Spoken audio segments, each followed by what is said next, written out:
Yes, magandang umaga po sa bawal isa. Parang 8 o'clock service. But anyway, magandang umaga po, of course. Welcome po sa ating 10:15 a.m. service, and we are glad na narito po ang bawat isa. And of course, napaka-special po ng araw na ito. Napanood po natin sa ating pong commercial. We really wanted to appreciate yung ating mga tatay, itay, dad, daddy, ano pa ba tawag? Papa, papang, airpat, ano pa ba? Ano? Ay, basta yun na, hindi ko marinig eh. O kaya kung kayo ay father figure, of course, we really wanted to honor you and to appreciate you. Happy Father's Day. Pwede bang tingnan nyo yung mga, ay wag na lang kasi baka kahit hindi tatay, batiin nyo eh. Pwede po bang i-acknowledge yung mga tatay, tumayo po? Tayo, i-bless po natin ang ating mga tatay as we pray for them. Yan. Sige po. And yan, palakpakan po natin ang Panginoon sa mga buhay ng mga tatay natin sa ating simbahan. We appreciate all of you, and of course, we are thanking the Lord that we are having this day para po i-celebrate ang bawat isa sa inyo. You are so special, and we really are thanking the Lord kasi ginagamit niya po kayo to encourage us to gain the strength. And of course, para po talaga kayo ay gamitin ng Panginoon dahil po maging guide at constant guide namin through this life. Kayo po ang reflection ng Lord sa aming mga pamilya. Amen po ba? Pag-pray natin ang ating mga tatay. If you have someone na malapit po sa inyo, pwede nyo po silang ilay hands. Let's pray for them, and we will also pray for our message. Lord, thank you so much sa mga tatay, magigiting na tatay namin, Panginoon, sa simbahan na to, Lord God. Salamat, Lord God, kung paano mo, Lord God, sila patuloy na pinatatatag. Salamat, Lord God, kung paano mo sila pinalalakas. Salamat, Lord God, that you are giving them, Lord God, the good health, Lord, na kailangan nila, Lord God, for the calling, Panginoon, na binigay mo sa kanila to provide para sa pamilya. Salamat, Lord God, sa bawat gawa ng kanilang kamay. Salamat, Lord God, that you are continually giving them wisdom, Lord God, at patuloy, Panginoon, na salamat dahil sila ay malaking blessing sa amin, Lord God. We pray, Lord God, that today, you will bless them in a very special way, Lord God. Hayaan mo, Panginoon, na ikaw, Lord God, ang kumilos, humipo sa kanilang mga buhay. Whatever things na gagawin nila, Lord God, ngayong araw na ito, hayaan mo, Lord God, na iparanas sa bawat isa sa kanila, Lord God, kung gaano sila kaimportante and how you value each one of them, Lord. And I pray, Lord God, that this day, Lord God, we will take this as a great opportunity to honor them, Lord God. We are declaring blessing, Lord God, sa lahat ng mga tatay na nakatayo ngayon. And we continue, Lord God, to say, thank you so much for their lives, Lord. Salamat, Panginoon, sa bawat isa sa kanila, Lord God. And we continue, Lord God, to declare your presence, Lord God, sa kanilang buhay at patuloy na ikaw ang magpala, Panginoon, sa bawat isa sa kanila. Lord, we also pray for our message this morning. Ikaw, Lord God, ang patuloy na kumilos. Hayaan mo, Lord God, that you will reveal to us, Lord God, what you want us to learn and allow us, Lord God, to see, Lord God, in our spiritual eyes, ang mga bagay na nais mong makita ng bawat isa sa amin, Lord God. Maranasan ka namin, Lord God. Ma-encounter ka namin, Lord Jesus. And we pray, Lord God, that as we are expectantly, Lord God, waiting for you, ikaw, Lord God, ang patuloy nakakatagpo sa bawat isa sa amin, Lord God. We give you praise. We submit this time to you, Lord God. We dedicate it to you. In Jesus' name we pray. Amen and amen. Isa pa pong malakas na palakpak para sa ating mga tatay. Happy Father's Day po. Pwede na po tayo makaupo. And of course, for this particular month, wala po tayong series. And sabi nga po, it's throughout this month, it's a stand-alone message week after week. Pero definitely, meron o wala man pong series, we are believing that God will powerfully minister to us through His Word. Amen po ba? The title of today's message is Shameless Audacity. Yan, Shameless Audacity. Of course, pag sinabi po natin shameless audacity, it always pertains to prayer. Tungkol po sa panalangin ang ating pag-uusapan ngayong umagang ito. And alam po natin that prayer is so beneficial sa bawat isa sa atin. Amen ba? Mahalaga ito. Ibig sabihin talagang importante, mahalaga, vital ito para po sa ating Christian life, uplifting para po sa ating soul. And of course, may mga time po, though we know the importance of prayer sa atin po bilang isang Kristiyano, may mga time po that we feel, o kaya sabihin ko na lang, I feel as though prayer is a one-way street. Although hindi ako naniniwala dito, pero in one way or another, dahil sa different o iba't ibang sitwasyon ng buhay, minsan nararamdaman ko that prayer is a one-way street. Where hope goes unanswered, alam mo yun, pero nagiging disappointed ka. As if you are wondering or left wondering, nagtatanong ka na sa Lord, Lord, sasagutin mo ba ang panalangin ko? Are you listening to all my prayers? Nandyan ka ba at nangikinig sa aming mga panalangin? Sometimes siguro dahil sa inip ng paghihintay natin, nakasagutan ng panalangin natin. O minsan naman po, merong ginagawa o may sinasabi o mensahe ang Panginoon sa bawat isa sa atin that sometimes, alam niyo po yung selective lang po yung tenga natin na gusto natin pakinggan yung mga bagay na magiging maganda o matutuwa tayo, pero sometimes there are answers o meron pong mga may mga kasagutan ng Panginoon na ayaw natin. Tama ba? O sige, hindi ko na sasabing, wait, ako na lang ito. Pwede po ba yan? Okay. And hindi lang po tayo, in the Bible, we can see that even the disciples weren't good at prayer. Remember, di ba? Jesus prayed. Ano po nakita niya? Sabi niya, dito muna kayo, manalangin kayo habang ako ay nananalangin. Ano niya po? Paglabas niya po, pagkatapos niya manalangin, anong nakita niya sa kanyang disciples? Natutulog, di ba? Nagalit siya, nag-rebuke siya, pero you know what? This testify, or ito yung proof na we can see that they also struggle to pray. So, ako lang talaga nag-struggle sa prayer, hindi kayo. Since the gospel writers, Matthew, Mark, Luke, and John, record that many times Jesus would retreat into solitude place for prayer. In this way, pinapakita po ni Jesus sa kanyang buhay, or he model it and illustrate it, na yung importance po ng prayer ay talagang evidence sa kanya. Hindi lamang po yun that he recognized the essential of a connection sa tatay niya through prayer, which is probably, ito yung reason kung bakit po yung isang disciple, one of the many disciples po ni Jesus in Luke 11 ay nagtanong o nagsabi po sa kanya. This disciple is a name, di po siya pinangalanan, pero sabi doon, one of the disciples. Anong sinabi po sa kanya? Lord, teach us to pray. Yan po yung sinabi niya, o kaya in-inquire niya sa Panginoong Jesus. And Jesus responds with the Lord's Prayer in verses 1 to 4. Pag narinig po natin yung Lord's Prayer, alam po natin yan, hindi po ba?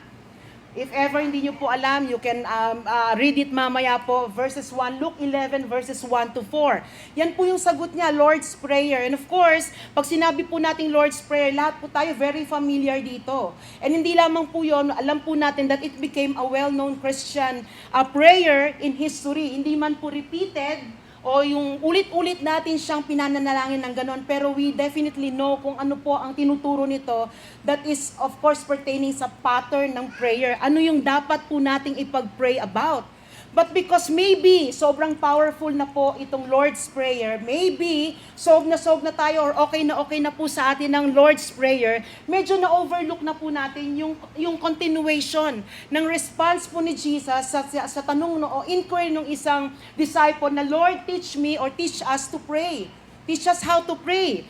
And Jesus, kung titingnan po natin doon sa continuation na yun, decides to tell the disciples something new, something different, something astonishing. Ibig sabihin talagang kakaiba po about prayer. This is to accentuate his point by telling them a story.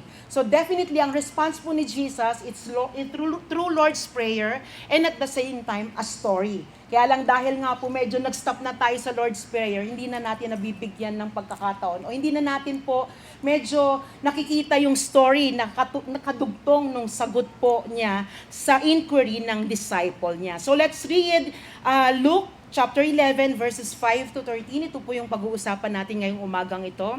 Then Jesus said to them, suppose you have a friend and you go to him at midnight and say, Friend, lend me 3 loaves of bread. A friend of mine on a journey has come to me and I have no food to offer him. And suppose the one inside answers, Don't bother me. The door is already locked and my children and I are in bed. I can't get up and give you anything.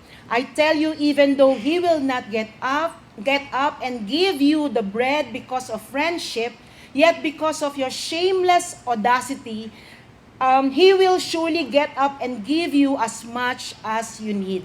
So I say to you, ask and it will be given to you, seek and you will find, knock and the door will be opened to you. For everyone who asks receives, the one who seeks finds, and to the one who knocks, the door will be opened. Which of you fathers, if your son asks for a fish, will give him a snake instead? Or if he asks for an egg, we'll give him a scorpion. If you then, though you are evil, know how to give good gifts to your children, how much more will your Father in heaven give the Holy Spirit to those who ask him? Sa binasa po natin, what is very encouraging here is about the story as Jesus responds dun po sa tanong ng disciple or inquiry ng disciple, Lord, teach us how to pray, is that He gave them more. Ano pong more yun? More than they asked for. Jesus not just give His disciple kung ano yung kailangan nilang gawin, o kaya po sinagot by the pattern through the Lord's Prayer, pero meron pang kadugtong. Again, hindi nga natin masyadong nabibigyan ng tuon o ng pansin ng mga bagay na ito, because maybe okay na talaga tayo pagdating sa Lord's Prayer, pero hindi lang daw pala pattern, but He is not done yet. He has more to unfold. Jesus still wanted to reveal and teach them what they don't know yet that they need. Ang galing po, no? Parang, kung sa baga, parang ganito po yung sinabi niya ng disciples, Lord, turuan mo kami kung paano manalangin. Pero ang sagot ng Lord, tinuruan niya by telling them the Lord's Prayer. At the same time, sobrang stunned, sobrang amazed, sobrang natutuwa ng disciples. Eto pala, ang galing. Eto pala yung mga bagay na dapat kong malaman. Pero sabi ng Lord, oops, wait, there's more. Kaya niya sinasabing meron pa. He decides na talagang lalo pang i-unfold ang truth na meron siyang ituturo pagdating po sa panalangin aside sa pattern o Lord's Prayer na atin pong alam o familiar po ang bawat isa. Because for Jesus, the question is not just to answer how should we pray, but to teach them as well how should we engage to God. Jesus did not just want to teach the disciples a pattern. Of course, okay yan. Wala po tayong problema dyan. Maganda po yan. But He wanted to teach them to interact with God, which is the soul of prayer. Amen ba? Pag tayo ay nananalangin sa Panginoon, we're not just trying to bubble our mouth and say something kasi yun yung nasa puso natin o gusto natin sabihin. Hindi natin memorize yan. Kailangan bang i-memorize yan, di ba? Hindi po ganon. Pero there is something in us na talagang alam mo yun, hindi lang po yan sinabi o inatter, pero definitely kasama po ang puso natin, kasama yung desire natin, anything or things na nasa sa loob mo para po sabihin at makipag-communicate sa ating Panginoon. It's not just a pattern, pero it's something of your relationship of kung kanino ka nananalangin at kanino mo gustong sabihin yung panalangin mo. So we all agree that interacting with God through prayer is our intimate line of communication with Him. Kaya nga po, pag nananalangin tayo, wag na tayong masyadong magmaskara o kaya pretend as if meron tayong gustong ipakita sa Panginoon, because God knows who really we are, kung sino po ang bawat isa sa atin sa harapan niya. Alam niya kung ano ang nasa puso natin. Alam niya kapag tayo ay malungkot. Alam niya kapag tayo ay galit. Alam niya kapag tayo ay patuloy na nagkukunwari sa Kanya. He knows what is deep inside us. Therefore, prayer is our pipeline to God. Amen? And our soul should be in alignment with Him. Para po yung when you say you are following Christ, wala yung puso mo, wala yung soul mo, at wala yung commitment mo, wala yung pagmamahal mo, napakahirap po nun. Para pong nagsabi ka lang ng yes in compliance or napilitan ka, pero wala yung buong buhay mo. Kaya nga po last week, we discussed about being a disciple of Christ. It's everything you have, ibibigay mo sa ating Panginoon. Definitely, in terms of prayer, it is our pipeline to God. Our soul should be in alignment with Him. Going back to our story with this, Jesus is teaching us something about prayer. He is instructing us to pray with shameless audacity. And this combination of these two words seem very strange coming out of the mouth ng Panginoong Jesus. So, alam mo yung parang minsan magugulat ka talaga kay Jesus pag siya ay nagtuturo eh. Unang-una, kakaiba na siya kung paano magturo. The world will tell you na galingan mo para pumunta ka sa top, pero the Lord will definitely tell you kung sino yung nauuna, siya yung mapupunta sa ilalim, at kung sino yung nagpapakahambol, siya yung tataas ng Panginoon. Ganun ka-opposite ang mga bagay na itinuturo ng Panginoong Jesucristo. And this word, shameless audacity, is something very strange na lumalabas po sa bibig ng Panginoong Jesucristo. And they are known to be used as a negative connotation. I look at it sa Google to translate shameless audacity. Ito po yung lumabas. Huwag po kayong magagalit sa akin, ha? Sabi po dito, walang yang kapangasan. walang hiyang kapangahasan. So, hindi siguro yung walang hiya na word, kung hindi walang hiya, ano ba? Basta yun, no? Wala pong hiya, walang shame. Yan. Para po mapangahas. But for Jesus, yung pong shameless audacity sa Google, medyo OA po yata para sa kanya. Dahil para kay Jesus, it's not a negative connotation.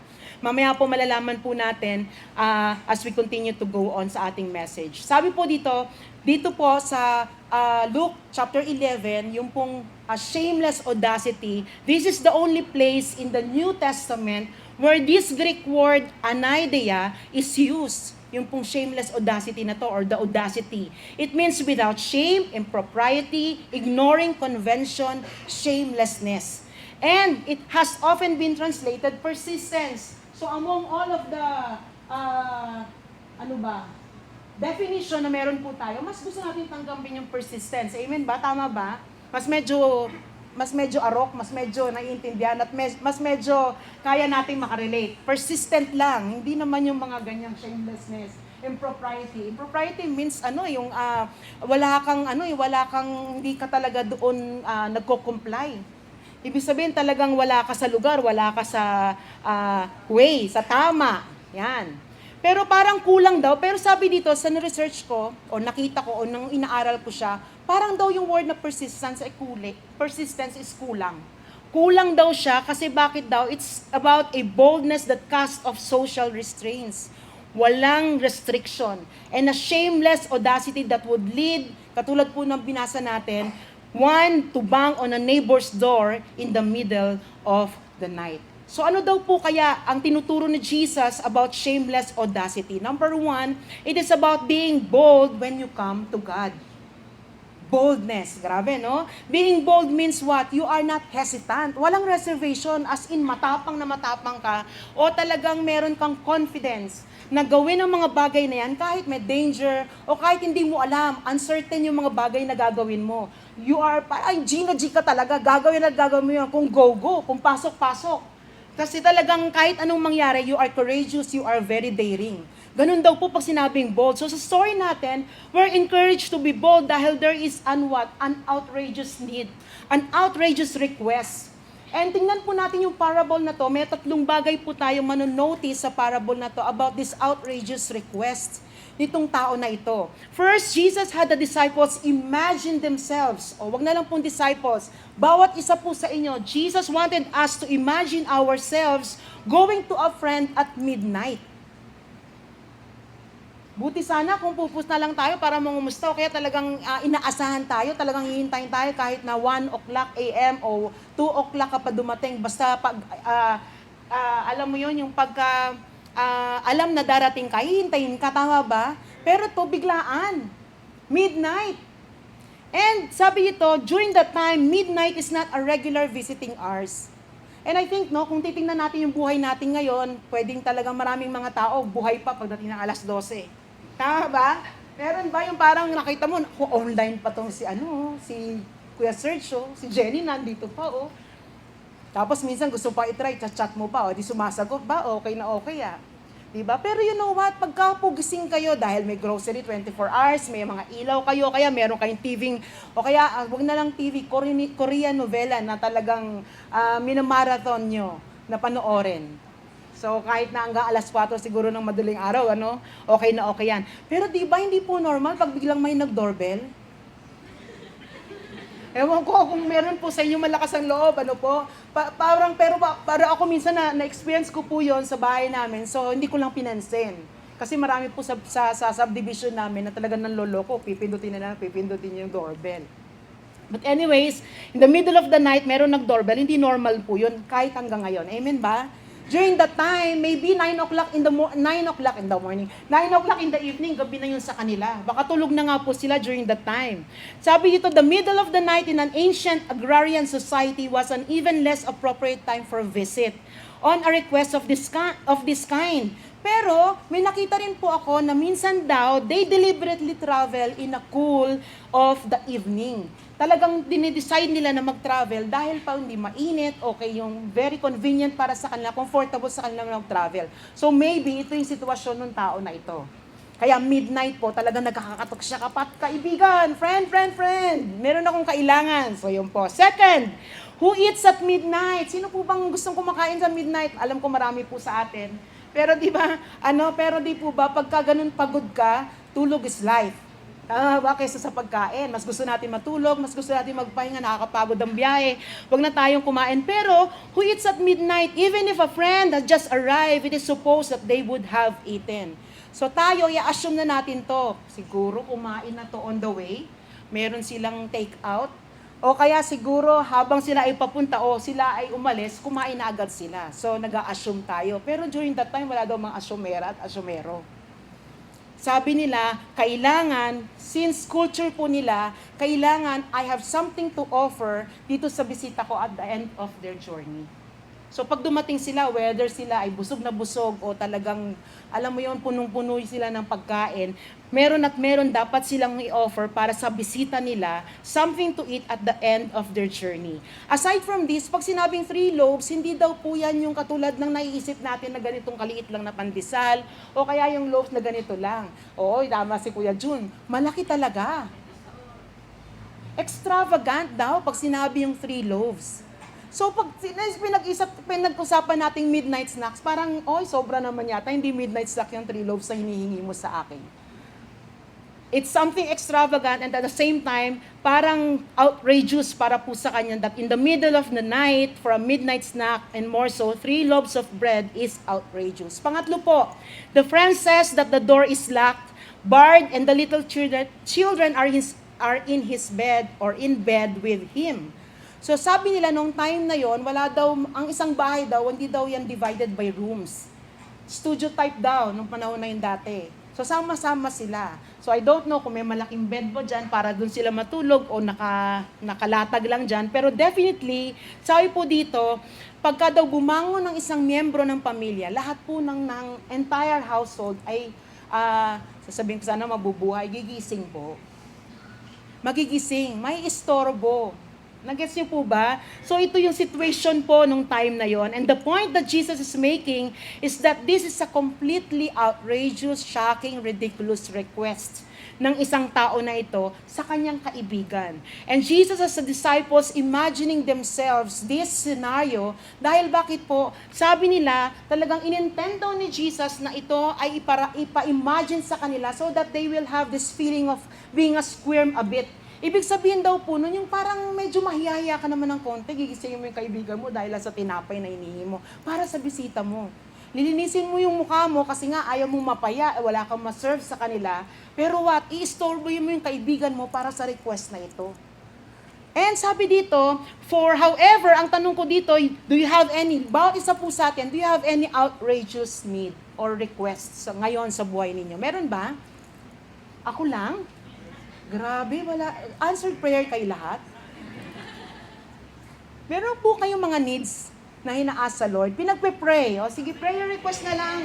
O yan, di ba? Meron po kayo, di po ba?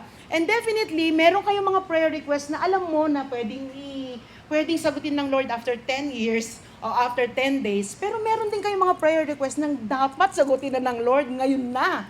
Meron ba?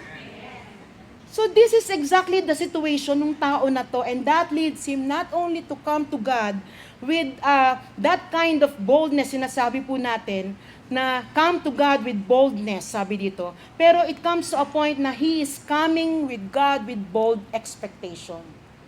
Ibig sabihin, hindi lang po boldness na confidence siya na alam niya na meron siyang maihita pagka kinulit niya at saka inisolve niya itong kaibigan niya. Pero may expectation siya na pagka siya ay humingi ng tulong, merong gagawin na tulong ang kaibigan niya. As Jesus sums up the situation, He says, I tell you, even though He will not get up and give you the bread because of friendship, yet because of your shameless audacity, He will surely get up and give you as much as you need. Basahin po natin sa Pinoy Version Bible. Sabi dito, sinasabi ko sa inyo, di siya babangon para bigyan ka ng tinapay dahil kaibigan ka niya. Tulog is life, di ba?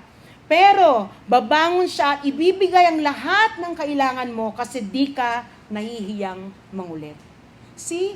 It's not negative pagdating sa Lord ang shameless audacity. It may seem negative, pero para sa Kanya, huwag kang mahiyang mangulit sa mga bagay na gusto mong ipanalangan at hingin sa Kanya. Ano yung mga reasons, ano yung mga bagay na naghihinder sa'yo para ikaw ay manalangin ng mayroong confident, may boldness and expectation na ang Diyos ay sasagot sa iyong panalangin. Hayaan mong ilay down mo yan sa harapan ng Panginoon dahil ayaw niyang makita that it hinders you to pray because God wants to answer your prayers. Huwag tayong mahiyang mangulit kay Lord. That is shameless audacity. Hindi po yung walang hiyang kapangahasan. Amen po ba? What is the boldness that Jesus has in mind? What is the shameless audacity sa sitwasyon po na ito? It is the expectation of help. The one who goes to his friend in the middle of the night expects to be helped, to be given what he asked for. This is what Jesus is teaching his disciples about prayer.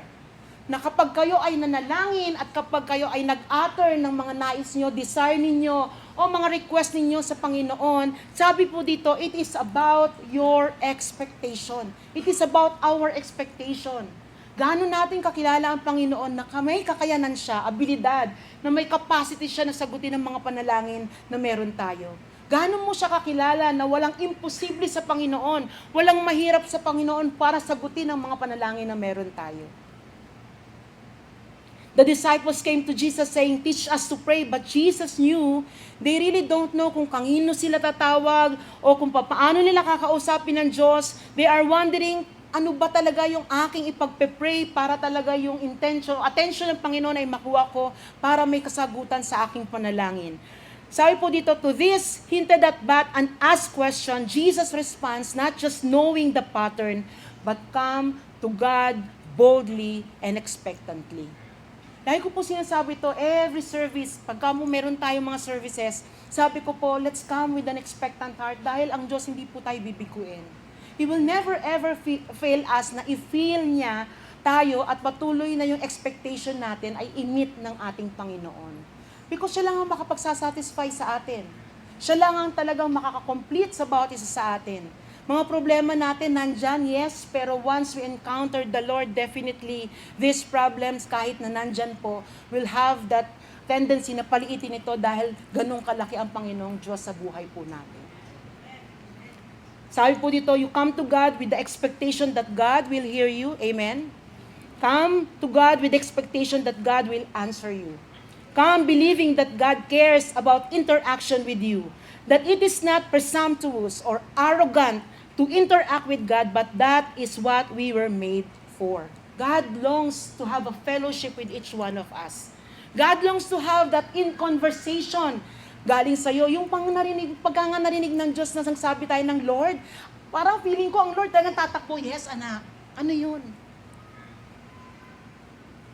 Hindi po siya mukhang malayo, hindi po siya God at a distance.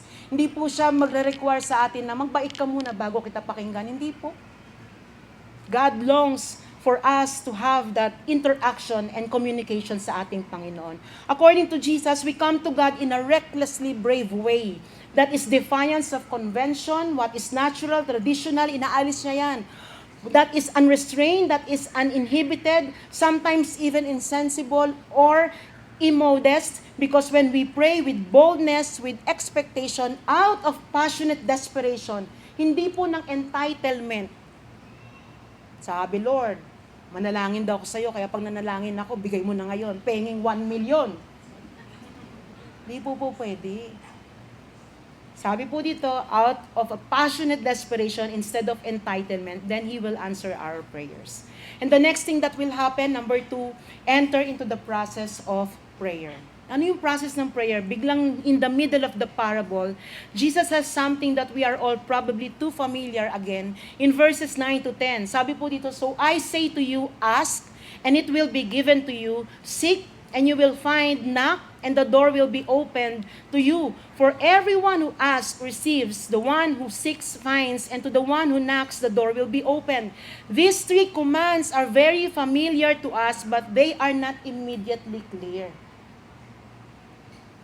Sabi nila, if we are being honest, we might ask, seek what? Tama po ba ako? Ano isi-seek?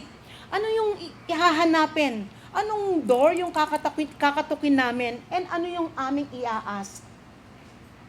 Here's the thing, the mysterious work of prayer is that Jesus is telling us that yes, prayer is somehow, sabi po dyan, asking, somehow seeking, somehow asking, and somehow knocking. Often we think of this mistakenly. Baka po gusto ko pong i-balance ngayon tayo, bawat isa po sa atin. Mistakenly daw, medyo iba po ang pagkakaintindi natin sa Kanya.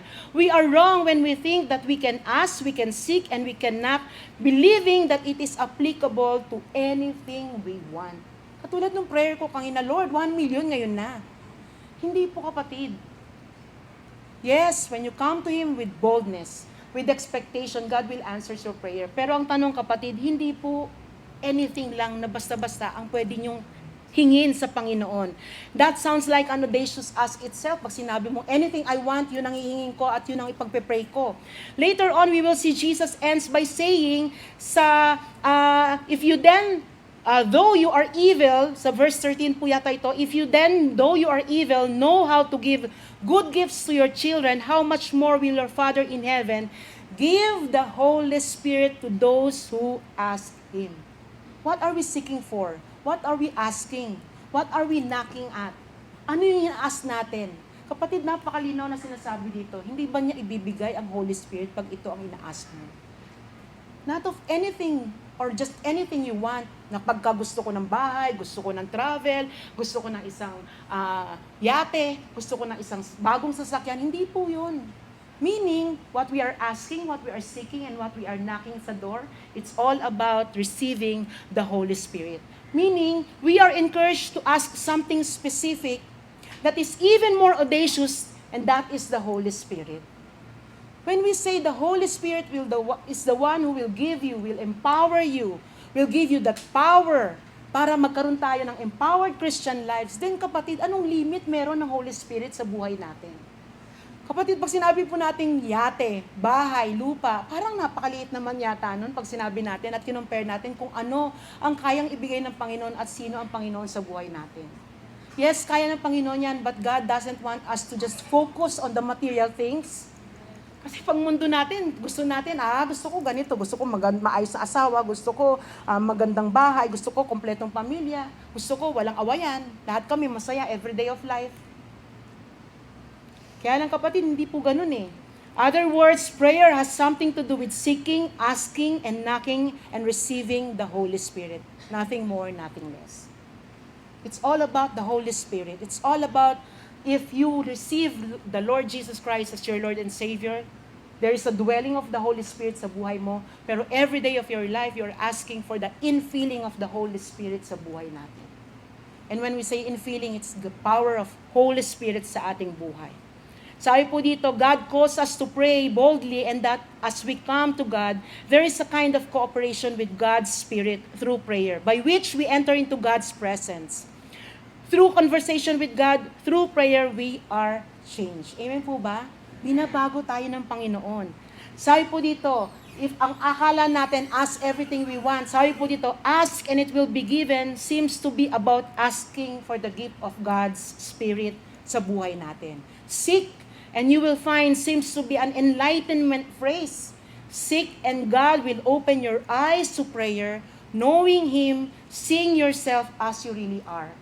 Lastly, knock and the door will be open sounds like an invitation to enter in and experience God's life-changing presence.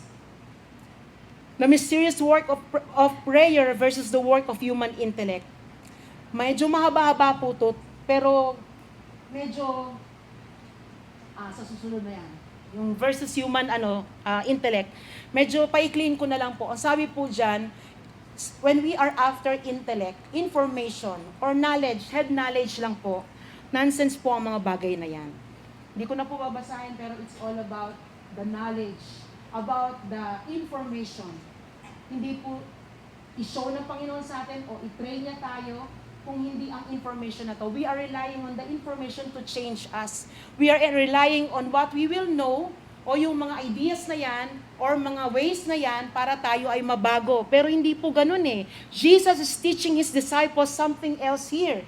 Not an intellectual method to figure out how to live better, pero sabi po dyan, a way of connection to God's Spirit. Tanong ko kapatid, kamusta ang relationship mo sa ating Panginoon? Kamusta ka? Hindi ka ba nahihiyang lumapit sa Kanya? Hindi ka ba nahihiyang manalangin? Naku Lord, nakakaya kasi donut lang naman yung prayer ko. Ba't ko pagpe-pray? Wag na lang. Lord, gutom ako eh. Gusto kong kumain sa isang mga steak na restaurant. Kaya nakakahiya naman, di ba? Dito na lang oras sa Jollibee, okay na yan. This is not something that we can control, but something that we must submit ourselves to opening our hearts and minds to God. By prayer, sabi po dyan, we enter into the presence of God, speak to God, seek God, ask of God, knock on the door, and God does that work in our spirits and in our hearts, which we cannot do. God changes those aspects of our character mysteriously. Kahit po upuan ninyo at i-figure out ninyo, paano ba ako binabago ng Panginoon? Paano ko ba nararanasan ang pagbabago na ito? Hindi nyo raw yan makikita. Because mysteriously, as we interact with Him, that we cannot change by our intelligence, God renews our minds, changes our hearts, quiets our souls, heals our lives. As we converse with and listen to Him in prayer, Christ becomes our wonderful counselor. Kapatid, dapat ang pananalangin mo mag-lead sa'yo ng encounter mo sa Diyos. Dapat ang panalangin mo, makakatagpo mo siya at ikaw ay kanyang mababago ng buong buo. When this truth, pagkatapos po ng truth na to, ano po yung this powerful encounter, the more that you will, number 3, trust in what God is doing.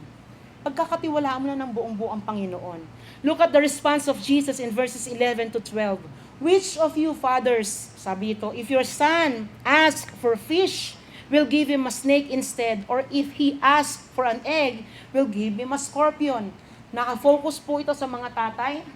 Siguro napaka-timing po, no? Timely po talaga para po sa inyo. Pero kahit po siguro mga nanay, di po ba? Sino daw po yung hihingi ng isda at ano yung bibigay mo? Sabi ito, snake? O kaya hihingi ng itlog at ang ibibigay mo is scorpion? Hindi po, definitely, di ba? And you know what? Sometimes we can compare this with our earthly father. If they are capable, kung kaya po nila, pwede nilang ibigay. Hindi nila nakikitang harmful ito sa kanilang anak. Ito ay mapapasayo yung anak nila. Definitely bibigay nila yan. And hindi lang basta-basta, ba't iningi dito? Hindi lang basta-basta fish, baka with fries and fish and ano po ba yon? Fish and fries. Mga ganon, di po ba? Baka hindi lang yun, meron pang shake. Meron ka pang banana split. Egg lang ba yung gusto mo? Anong gusto mong klase ng egg? Benedict's kind of, mga lutong ganyan. Hindi po ako masyado marunong. Pero alam mo yun, pagka nakikita ko siya sa TikTok, sabi ko, titikman ko nga to. Hindi ko lang alam kung paano lutuin. Once again, Jesus makes the illustration very, very personal. He addresses men who were fathers and asks them if they would trick or term natin, ibuli yung mga anak natin pag may hinihingi sila. Of course, pag 3 years old at humingi ng bagong sasakyan, alam natin yan, no. Diba? Hindi pwede. Kala mo ba pinupulot lang ang pera? Ganyan na yung mga sasabihin natin, diba? Pero pag alam natin pagkain, kaya natin ibigay, makakatulong sa kanila, magiging happy sila, okay na okay ibigay yan, we are giving them good gifts. How much more ang Father natin in heaven? Sabi po dito, our Father in heaven, like Jesus, wants to give us through prayer. So much more than we know how to ask. Sabi po dito, to pray is to be willing to trust that through prayer, God is giving us the riches of His life-changing grace. Minsan nakatingin lang po tayo sa mga material na bagay. Sa mga bagay na kailangan natin at the moment. Pero kapatid, grasya, biyaya, pagpapala ng Panginoon, it's much more than what we are asking. Dahil alam ko kayang-kaya po ng Panginoon. Ibigay yan sa bawat isa po sa atin. Ang tanong, are we willing to trust God's enough to pray? Mukhang walang sagot, mukhang nakakainip, mukhang hindi natin alam kung anong sagot niya, pero are you willing to trust Him sa proseso na pinaglalagyan sa iyo ng Panginoon? Kasi pag sa Panginoon, definitely, it will definitely be a good result. Magandang resulta ang ibibigay nito para sa iyo. Remember, sabi sa royal priesthood, when you accept Jesus as your Lord and Savior, hindi ka naturally naboborn pagiging royal priesthood, pero spiritually, you are given that status. Last week, as a disciple of Christ, you are not left empty-handed. mayroon pong mga rewards na binibigay ang Panginoon when you continue to commit being a disciple of Christ. The future and the present blessings. Ngayon, kapatid, ang sinasabi ng Panginoon, are you willing to trust God? Because there is so much more in store sa bawat isa sa atin bilang anak niya when we continue to trust Him wholeheartedly. Amen po? Tayo po'y tumayo and let's continue to worship the Lord. Let's continue to ask Him sa lahat ng mga bagay na gagawin ng ating Panginoon. So kung tanungin ng bawat isa sa atin, what do you need right now? Anong kailangan o anong wants meron po ang bawat isa sa inyo? Pagdating sa Panginoon, walang maliit. Walang simple. Walang, ano ba yan anak? Donut lang, pinagpe-pray mo pa. Ano ba yan anak? Load lang na 100 pesos, ina-ask mo pa ako. Wala po. You know what? Pagdating sa Panginoon, the more that you honestly, you simply, you boldly, you plainly, and you shamelessly ask sa Panginoon, the more that He is pleased. Dahil alam niya kung paano ka nagtitiwala sa ating Panginoon. As the Spirit dwell in us, continue to have that great and powerful encounter with Him. Huwag mong imimiss ang move o yung kilos ng Panginoon sa buhay mo na ikaw ay nananalangin. Huwag mong sabihin, Lord, gusto ko nang tapusin to kasi may pasok ako. Gusto ko nang tapusin to kasi makikipag-chat pa ako. Pero huwag mong mamiss that powerful encounter with Him. Enjoy that present. Experience His goodness and His faithfulness sa bawat buhay natin. The Lord will do His thing as He fill us up every day of our life. Nasa proseso po siya ng baguhin tayo araw-araw ng buhay natin. And let us stop doubting and let us start trusting the Lord more and more because our Father in heaven will definitely take good care of each one of us. Let's worship the Lord. Thank you, Jesus. Thank you, Lord God. We give you praise, we give you honor. Everything, Lord God, is for you and in you, Lord God. Holy you are, holy you are. Thank you, Jesus. Thank you, Lord God. Amen and amen. Blessed assurance, Jesus is mine. He's been my fourth man in the valley, time after time. Born of His Spirit, washed in His blood, and what He did for me on Calvary is more than enough. Oh, I trust in God, my Savior, the one who will never fail. He will never fail. Perfect submission, all is at rest. I know the author of tomorrow has ordered my steps. So this is my story, and this is my song. In praise you, Lord, praising my risen King and Savior all day long. I trust in God, my Savior, the one who will never fail. He will never fail.